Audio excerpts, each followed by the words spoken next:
Well, so hi there guys, this is Gabi from Team Death Note, and I'm here making a deck profile of Nebula Lord Dragon. Um, I know that there's been an announcement of a Chaos Breaker Dragon Revival Legion. Now, if it's true, I would so love to do a deck profile of that. As you guys already know, I'm a big fan of Chaos Breaker Dragon. You've seen the videos, I think I made two of them already. And Chaos Breaker, he's a very OP card. His limit break is like a generation break 2 effect. They try to remake Chaos Breaker Dragon when they made Messiah, but Alter Ego, he just doesn't retire the units, and that's what I'm looking for. Retire, field control, let me own the game. Alright.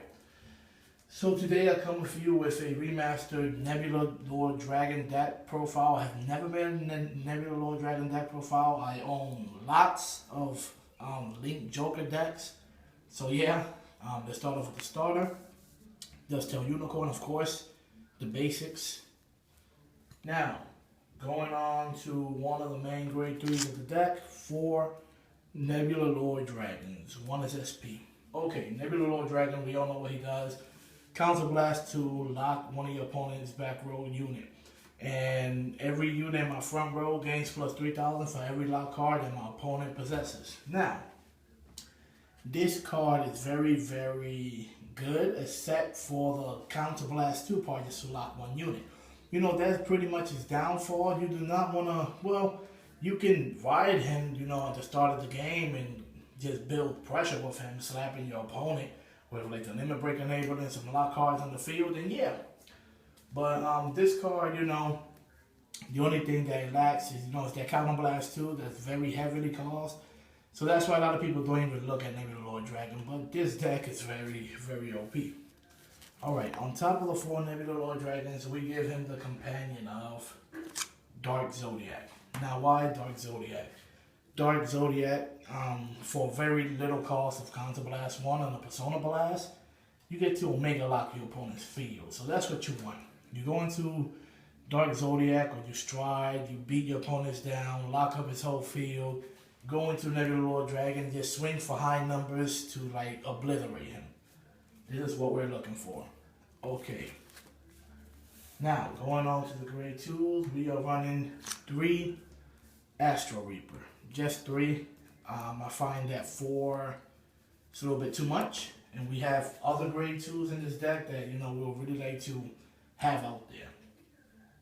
Of course, 4 Photons.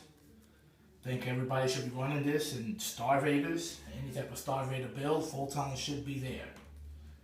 We are running 2 Colony Makers just to get out those limit break enablers that we're searching for. This deck is somewhat similar to my Chaos Breaker Dragon deck, but as you see, it may vary in few cards. We have 2 Neobiums. Neobium, because he goes good with Nebula Lord Dragon. He gains 2,000 for every card that's locked while he's out there, plus Nebula giving the plus 3 for every lock card. So he becomes very OP. Okay, so 11 grade 2s. Going on to the grade 1s, we are running 4 of the Unflipper Perfect Guards. Why 4 of the Unflipper Perfect Guards? Once again, this deck counterblasts quite a lot, and Nebula Lord Dragon's counterblast is quite heavy.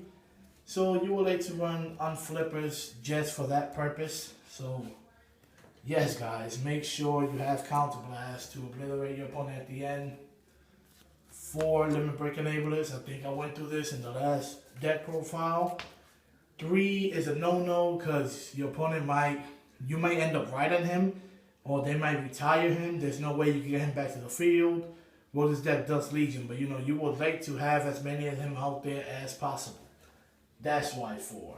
Now, we are going to run 3 Palladium. Palladium goes very hand in hand with Nebula guards, because you want your opponent's rear guards to be locked. Locked again. You just lock, gain power, ultimate destruction. We're running 3 Destiny Dealers for the strides. So yes. Now, going on to the triggers, which I know is pretty much basics. We are going to be running 6 crits, 6 stands. Now, 6 crits, 6 stands, no draws.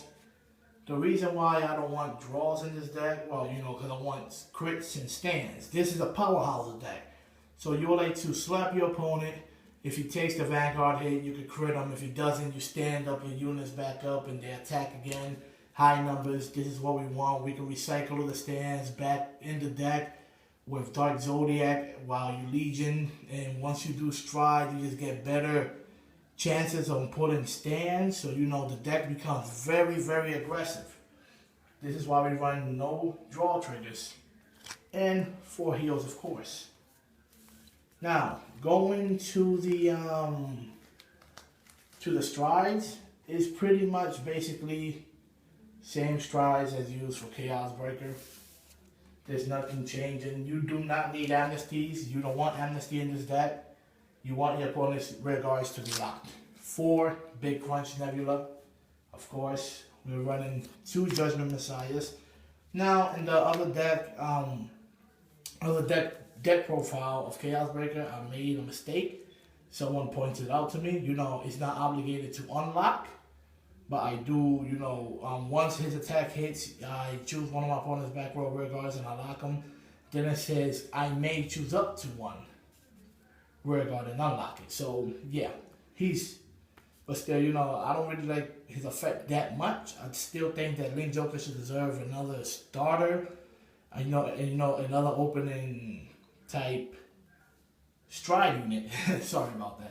Another opening stride unit, you know, so just to make Link Joker a little bit more dangerous. And we're running 1 Maximum Seal Dragon, of course, and 1 Snow Element Blizzard.